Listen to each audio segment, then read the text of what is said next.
வணக்கம். தமிழ்ல முதல் சிறுகதையை எழுதினவர் மகாகவி பாரதியார். அவரோட 1/6 பங்குங்கிற கதையை சமர்ப்பணம் பண்றாரு.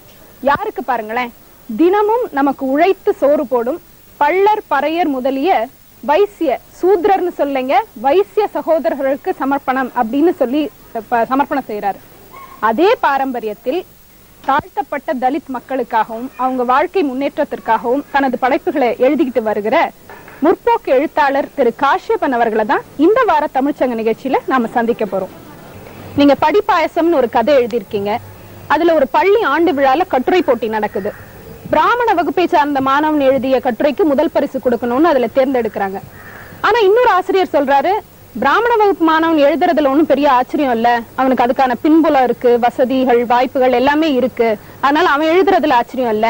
ஆனா ஒரு தாழ்த்தப்பட்ட மாணவன் எழுதியிருக்கிற கட்டுரை அவனுக்கு எந்த ஒரு பின்புலமும் இல்லாம, வசதி வாய்ப்பு எதுவும் இல்லாம தன்முனைப்போட இவ்வளவு தூரம் அவன் எழுதியிருக்கிறது நிச்சயமா பாராட்டப்பட வேணும், அதை என்கரேஜ் பண்ணணும் அப்படின்னு சொல்லி அந்த பையனுக்கு தான் பரிசு கொடுக்கணும்னு சொல்றாரு.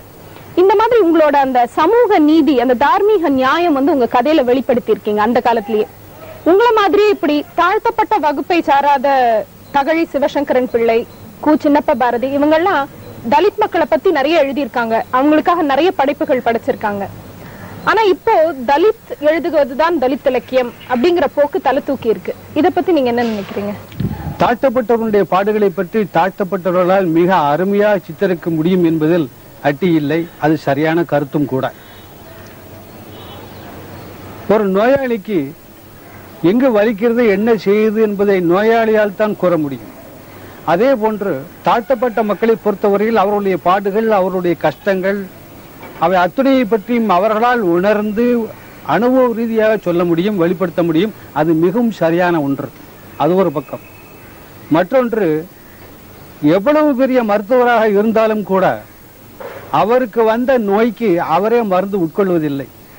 மற்ற ஒரு மருத்துவரை கலந்து கொண்டுதான் அவர் மருந்து உட்கொள்கிறார். இதற்கு காரணம் அவருக்கு தெரியாது என்பதல்ல, தன்னுடைய கஷ்டத்திலிருந்து வெளிவருவதற்கு மற்றவருடைய உதவி ஒரு மனிதனுக்கு தேவை என்ற அடிப்படையான காரணத்தினால் தான் அப்படி செய்கிறார்கள். அதே போன்று தாழ்த்தப்பட்ட மக்களுடைய பாடுகளை பற்றி இத்துணை காலம் அவர்களை அழுத்தி மிதித்து கொண்டு வந்திருந்த பகுதியில் மிகச்சிறிய பகுதி வெளிச்சமடைந்து அது பற்றி ஏதாவது செய்ய வேண்டும் என்று பிராயச்சித்தமாகவாவது அது பற்றி ஏதாவது செய்ய வேண்டும் என்று நினைத்து கொண்டு வந்து கொண்டிருக்கிறது. அவருடைய ஆதரவையும் சேர்த்து எழுதுதான் சரி. இதில் அவர் எழுதுவது சரியா, இவர் எழுதுவது சரியா என்பதை பற்றிய சர்ச்சை தேவையற்ற ஒன்று. இரண்டாவது, தாழ்த்தப்பட்டவர்கள் மிக சரியாக தங்களை பற்றி, தங்களுடைய கஷ்டங்களை பற்றி சொல்ல முடியலாம் என்பது ஒரு பக்கம் இருக்க, அது மிக அதீதமான தன்னுணர்வின் பால் பாதிக்கப்பட்டதாக இருக்கும். அதுல ஒரு அப்ஜெக்டிவ் புறநிலை விஷயம் அதுல வராம இருக்கும். அப்ப இவங்க 2 பேரும் சேர்ந்து எழுதுவது என்பதே சரியாக இருக்க முடியும். தாழ்த்தப்பட்டவர்களும் எழுதலாம், தாழ்த்தப்பட்ட பகுதி மக்களின் பால் மிகவும் அதிகமான பரிவு கொண்ட மேற்சாதி மக்களும் எழுதலாம் என்பதுதான் இதற்கு இரண்டுக்கும் இடையில் தான் உண்மையும் சரியான ஒரு வாதம் இருக்குது என்று நான் கருதுகிறேன். உங்க கருகமணிங்கிற கதையில தமிழ்நாட்டுல இருக்கிற மதவெறி, அது மக்களுக்கு ஏற்படுத்துற இடர், இத பத்தி சொல்லி மக்களுக்கு ஒரு பதப்பதப்பை ஏற்படுத்தினீங்க. இந்த அளவுக்கு தமிழ்நாட்டுல மதவெறிங்கிறது வேறுன்ற காரணம் என்ன? அதற்கு பல்வேறு காரணங்கள் இருக்கின்றன. அரசியல் ரீதியான காரணங்கள் கூட உண்டு. ஆனால் இலக்கிய ரீதியாக அதை அணுகும் பொழுது அதன் மூலமாக, இந்த கதையை எழுதின் மூலமாக சாதாரண மக்களின் நெஞ்சிலே, அந்த வாசகனின் நெஞ்சிலே ஒரு பதவதப்பை ஊட்டி இறுதியில் மனிதாபிமானத்தை சொல்வதுதான் என்னுடைய நோக்கமாக இருந்தது. மத நம்பிக்கை என்பதை எனக்கு இருக்கா இல்லையா என்பதை விட மற்றவர்களுக்கு இருக்கிறது என்ற உண்மையை நான் ஏற்றுக்கொண்டே ஆக வேண்டும். கோடாடு கோடி மக்கள் இந்தியாவில் அந்த நம்பிக்கையோடு இருக்கிறாங்க. அவர்கள் ஏன் இருக்கிறார்கள் என்பதை விட அவர்கள் மீது ஒரு பரிவோடு தான் நானும் அவர்களை அணுகிறேன். இலக்கிய ரீதியாக என்னுடைய படைப்புகளையும் நான் அதையே தான் சொல்கிறேன். ஒரு மனுஷன் மத நம்பிக்கை அல்லது தெய்வ நம்பிக்கைக்கு ஏன் போறான் அப்படிங்கிற கேள்வியை நாம கேட்காமலே, ஏதோ நாம மெத்தப்படுத்தவங்க, ரொம்ப விவரம் தெரிஞ்சவங்கிற நிலைமையில அவனை போய் நம்ம குண்டக மண்டக பேசிக்கிட்டு இருக்கோம். அது தேவையில்லைன்னு நான் நினைக்கிறேன். ஏதுமற்ற நிலையில அவனுடைய சமூகம், அவனுடைய சகோதரன், அவனுடைய உற்றார் உறவினர், அண்டை அயலார் அத்தனை பேரும் கைவிட்ட நிலையில் நிர்கதியாக இருக்கும் மனிதன் விடும் பெருமூச்சின் பெருமூச்சு தான் இறை நம்பிக்கை. இதயமற்ற இந்த உலகத்தின் இதயம்தான் இறை நம்பிக்கை. அப்படி இருக்கும்போது அவனுக்கு தேவையான மிக அடிப்படையான தேவைகளை இந்த சமூகமோ அல்லது சக மனிதனோ அவனுக்கு சகலத்தையும் கொடுத்த பிறகும் அவன் எனக்கு இதெல்லாம் ஆண்டவன் தான் கொடுத்தான்னு சொன்னான்னா, ஏண்டா நான்டா கொடுத்தேன்னு அவன்கிட்ட சொல்லக்கூடிய நியாயம் இருக்கு.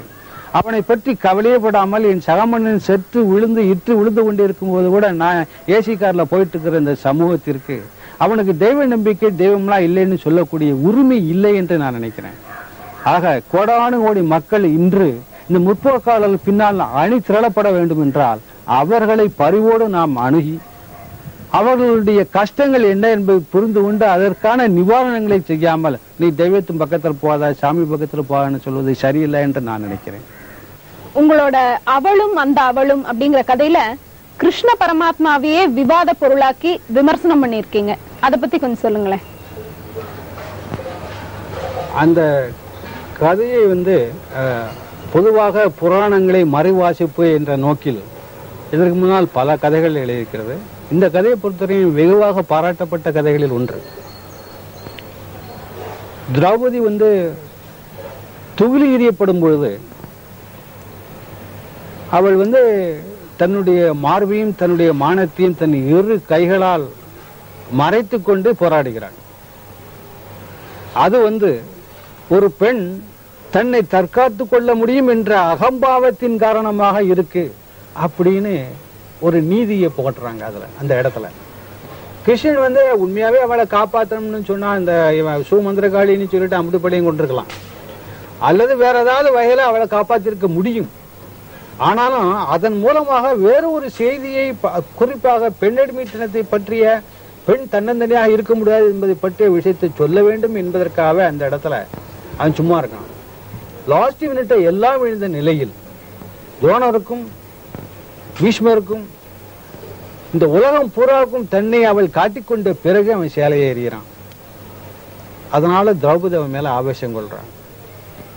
இது கிருஷ்ணன் மீது உள்ள கிருஷ்ணனை விமர்சிப்பது என்பதை விட கிருஷ்ணன் மூலமாக சொல்லப்பட்ட அந்த கருத்து ஓட்டம் இருக்க, அந்த கருத்தை சாடுவதாகத்தான் நான் நினைக்கிறேன். திரௌபதி அந்த அந்த அந்த சமயத்தில் அவள் பேசக்கூடிய வார்த்தை கிருஷ்ணனை போல ஒரு மோசமான ஆள் கிடையாது என்பதை சொல்லக்கூடிய வார்த்தைகள் கான்சியஸா நான் நினைச்சு ரொம்ப நாளா ஊற போட்டு எழுதின ஒரு சிறுகதையில ஒண்ணு அது. ஆனால் அதற்கும் கூட எதிர்ப்பு வந்ததுங்கிறதான் அதுல ஒரு மிகப்பெரிய ஆச்சரியமான உண்மை. வைஷ்ணவ சம்பிரதாயத்தில் ஊறிய சிலர் அது சரணாகதி தத்துவம், அவ தன்னை மனிதன் சகல விதத்தையும் துறந்து விட்டு எல்லாமே நீதான் என்று நிற்கும் போதுதான் அந்த இறைவன் அவனுக்கு அவனுடைய சரணாகதியை ஏற்றுக்கொள்வான், அவனுக்கு அபயம் கொடுப்பாங்கிற சரணாகதி தத்துவத்தை சொல்லுகிறது. அதை இப்படி தப்பா நீங்க எழுதிட்டீங்களேன்னு சொல்றாங்க. என்ன பொறுத்தவரைக்கும் அப்படி எல்லாத்தையும் இழந்து விட்டு அதுக்கப்புறம் அவங்க காலில் போய் விழணும்னா அந்த சரணாகதி தத்துவம் தேவையில்லை, அந்த இறை தத்துவம் தேவையில்லை என்பதை வலியுறுத்துவதும் இந்த கதையின் ஒரு நோக்கம். உங்க கதை தொகுப்புல என் கதைகளில் கற்பனை கிடையாது அப்படின்னு அடிநாதமா அழுத்தி சொல்லியிருக்கீங்க. அது எப்படி கற்பனை இல்லாமல் கதை, அதை பத்தி சொல்லுங்களேன். விஞ்ஞான ரீதியாக பார்க்கும் பொழுது கற்பனை என்பது இருக்க முடியாது என்பதுதான் விஞ்ஞானம், அது உண்மையும் கூட. உதாரணமா மனிதன் புற உலகை தெரிந்து கொள்வது என்பதே அவனுடைய ஐம்புலன்களின் வழியாகத்தான். நீங்க ஒரு பொருளை பார்க்கிறீர்கள் என்றால் அந்த பொருளிலிருந்து வரக்கூடிய ஒளி கதிர்கள் உங்கள் கண் திரைப்படத்தில் பட்டு அது உங்களுடைய அந்த நர்வ் சென்டர் மூலமாக மூளையில் பதிக்கப்பட்டு வருகிறது. ஒரு புலன் உணர்வு ஏற்படுகிறது. இது மீண்டும் மீண்டும் மீண்டும் ஒரு பொருளை பற்றிய அந்த புலன் உணர்வு என்பது ஒரு பொருளின் நீளம் அகலம் ஆழம் இவைகளை பற்றி உங்களுக்கு அடிக்கடி அது தெரிஞ்ச அனுபவத்தின் காரணமாக இந்த நீளம் இந்த அகலம் இந்த அளவுக்கு வந்ததுன்னா இந்த பொருளுக்கு பேர் பேனா அப்படிங்கிற மாதிரி ஒரு அறிவு உருவாகிறது. புலன் உணர்வு என்பது புலன் அறிவாக மாறுகிறது. இந்த உலகத்தையே நீங்கள் உங்களுடைய ஐம்புலங்கள் இல்லை என்றால் அது இல்லை, இந்த உலகம் இல்லை என்ற நிலைமை இருக்கிறது. ஆக உங்களுடைய அறிவு என்பது அதற்கு அடுத்த கட்டமான சிந்தனை என்பதும் கூட புறவுலகின் தாக்கத்தினால் புறவுலகின் பிம்பங்களாக மனதில் ஏற்பட்ட பிம்பங்களாகத்தான் மனசுக்குள்ளே உருவாகுது. ஆக புற உலகம் என்பது ஒன்று இல்லை என்றால் உங்களுக்கு சிந்தனை